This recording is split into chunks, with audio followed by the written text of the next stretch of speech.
नमस्ते दोस्तों, हम बचपन से सुनते आ रहे हैं कि डॉक्टर भगवान का दूसरा रूप होते हैं। हम सब तकलीफ में होते हैं तो हम अपनी जान, अपनी इज्जत सब कुछ उनके भरोसे छोड़ देते हैं ना।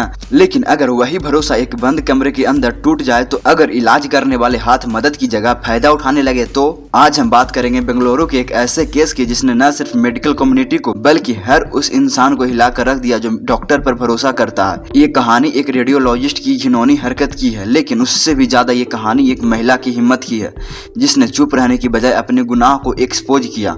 आज हम डिकोड करेंगे बेंगलुरु के रेडियोलॉजिस्ट सेक्सुअल असॉल्ट केस की क्या हुआ, कैसे हुआ और सबसे जरूरी हॉस्पिटल में आप अपनी सेफ्टी कैसे सुनिश्चित कर सकते हैं। चलिए शुरू करते हैं। कहानी शुरू होती है 11 नवंबर 2025 के आसपास। लोकेशन बेंगलुरु के साउथ ऑक्ट्रेस इलाका अनकेट। यहाँ एक प्राइवेट डायग्नोस्टिक सेंटर है, प्लाज्मा मेडियोलॉजिस्ट। एक 34 साल की महिला जो रिपोर्ट्स के मुताबिक मुस्लिम समुदाय से है, उन्हें पेट में बहुत तेज दर्द हो रहा था। वे अपने पति के साथ इस सेंटर पर आती है। डॉक्टर ने कहा हमें एक अल्ट्रासाउंड स्कैन करना होगा। अब ध्यान दीजिए दोस्त, यहाँ से सिचुएशन बदलती है। अल्ट्रासाउंड रूम में आमतौर पर पेशेंट के साथ एक फीमेल डॉक्टर या नर्स होना जरूरी होता है, खासकर जब डॉक्टर मेल हो। लेकिन यहाँ वे महिला कमरे में अकेली थी।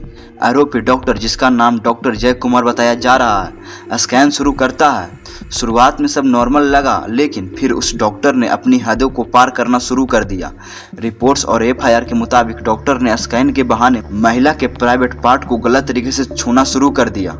और सबसे घिनौनी बात जो सामने आई, आरोप है कि उसने रोबिकेट या जेल की जगह थूक का इस्तेमाल करके गंदी हरकत की।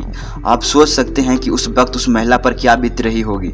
जब उस महिला ने विरोध किया, पूछा कि ये आप क्या कर रहे हैं, तो डॉक्टर ने माफी मांगने की बजाय उसे डराया, गालियां दी। और रिपोर्ट तो यहाँ तक कहती है कि उसे चाकू या किसी धारदार चीज से धमकाया गया कि मुंह बंद रखो वरना बुरा होगा। दोस्तों, आमतौर पर ऐसे मामलों में क्या होता है, पीड़िता डर जाती है, घर चली जाती है और सामाजिक बदनामी के डर से चुप हो जाती है। डॉक्टर पावरफुल था, उसके पास लोकल गुंडे थे, डरना स्वाभाविक था। लेकिन इस कहानी में एक ट्विस्ट है। वे महिला घर गई, अपने पति को सब कुछ बताया। पति ने पहले तो जाकर डॉक्टर से बात करने की कोशिश की, लेकिन वहां डॉक्टर के बुलाए गुंडे ने उसके साथ मारपीट शुरू कर दी। लोकल लोगों ने किसी तरह उन्हें बचाया। अब उसके पास दो रास्ते थे, या तो पुलिस के पास बिना सबूत के जाए, जहां अक्सर ही सेड सी सेड में केस रफा दफा हो जाता है, या फिर कुछ ऐसा करे जिससे दुनिया को सच्चाई दिखे। अगले दिन यानी 12 नवंबर को वे महिला वापस उसी क्लिनिक में गई। जी हाँ, उसी दरिंदे के पास। लेकिन इस बार वो अकेली नहीं थी, उनका स्मार्टफोन उनका हथियार था। उन्होंने अपना फोन सेक्रेटरी रिकॉर्डिंग पर लगा दिया। स्कैन के बहाने वे अंदर गए और उस डॉक्टर ने अपनी वही गंदी हरकत दोबारा दोहराई। उसे लगा वे फिर से बच जाएगा, लेकिन उसे नहीं पता था कि उसका असली चेहरा अब कैमरे में कैद हो रहा है। न्यूज 24 और सोशल मीडिया पर वायरल हुए इस वीडियो में साफ दिखता है कि कैसे डॉक्टर स्कैनिंग के नाम पर छेड़छाड़ कर रहे हैं। ये सबूत इतना पुख्ता था कि डॉक्टर के पास झूठ बोलने का कोई रास्ता ही नहीं बचा। जैसे ही वीडियो और ऑडियो एविडेंस पुलिस के पास पहुंचे, अनकेंट पुलिस ने तुरंत एक्शन लिया। डॉक्टर जय कुमार के खिलाफ बीएनएस यानी पुरानी आईपीसी की धाराओं के तहत सेक्सुअल असॉल्ट और क्रिमिनल धमकाने का केस दर्ज हुआ। लेकिन यहाँ एक निराशजनक बात भी है। इतने पक्के सबूत होने के बावजूद रिपोर्टर्स के मुताबिक आरोपी डॉक्टर अभी भी फरार है। वे पुलिस स्टेशन आया था, लेकिन अरेस्ट होने से पहले ही चकमा देकर निकल गया। पुलिस उसकी तलाश कर रही है। इस घटना के बाद से बेंगलुरु के डॉक्टर्स और महिला संगठनों में भारी गुस्सा है। लोग सवाल पूछ रहे हैं कि एक अस्पताल जिसे हम सेवा की जगह मानते हैं, वहाँ ऐसी दरिंदगी कैसे हो सकती है। कुछ लोग इसे धार्मिक एंगल देने की कोशिश कर रहे हैं, लेकिन दोस्तों हमें यह समझना होगा कि क्राइम का कोई धर्म नहीं होता। ये एक पावर का नशा था, एक डॉक्टर और पेशेंट के बीच के भरोसों का कत्ल था। चाहे वह महिला किसी भी धर्म की होती, उस वक्त वे सिर्फ एक मरीज थी जो मदद मांगने गई थी। दोस्तों, इस घटना पर गुस्सा करना जायज है, लेकिन मेरा काम आपको सिर्फ खबर सुनाना नहीं, आपको सख्त बनाना है ताकि आपके या आपके परिवार के साथ ऐसा कभी ना हो। अगर आप कभी भी अल्ट्रासाउंड, एक्सरे या किसी भी फिजिकल एग्जामिनेशन के लिए जाते हैं तो 3 बातें गांठ बांध ले।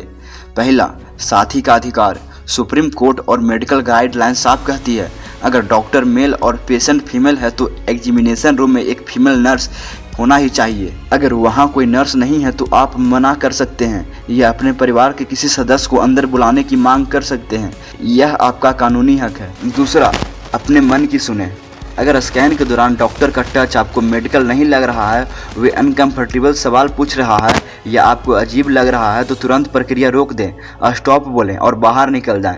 शिष्टाचार या लिहाज में अपनी सुरक्षा से समझौता न करें। तीसरा, शक हो तो रिकॉर्ड करें, जैसे इस केस में पीड़िता ने किया। अगर आपको लगता है कि कुछ गलत हो रहा है और कोई आपकी बात नहीं मानेगा तो टेक्नोलॉजी का इस्तेमाल करें। सबूत सबसे बड़ा हथियार होता है। अंत में मैं बस इतना कहूँगा, उस महिला की हिम्मत को सलाम है। उन्होंने न सिर्फ अपने लिए आवाज़ उठाई बल्कि हजारों महिलाओं को ये सिखाया कि डरने से दरिंदों की हौसले बढ़ते हैं और लड़ने से इंसाफ मिलता है। हम उम्मीद करते हैं कि बेंगलोर पुलिस जल्द से जल्द डॉक्टर जय कुमार को गिरफ्तार करेगी और कोर्ट उसे कड़ी से कड़ी सजा देगा। आपका इस केस के बारे में क्या सोचना है? क्या आपको लगता है कि हर क्लिनिक और स्कैन रूम में सीसीटीवी प्राइवेसी का ध्यान रखते हुए यह अनिवार्य फीमेल स्टाफ होना चाहिए? अपनी राय कमेंट्स में जरूर लिखें। अगर आपको ये वीडियो जानकारीपूर्ण लगा तो इसे अपनी माँ, बहन, पत्नी और दोस्त के साथ शेयर जरूर करें। जागरूकता ही बचाव है। मिलते हैं अगले वीडियो में, तब तक के लिए सतर्क रहें, सुरक्षित रहें। जय हिंद।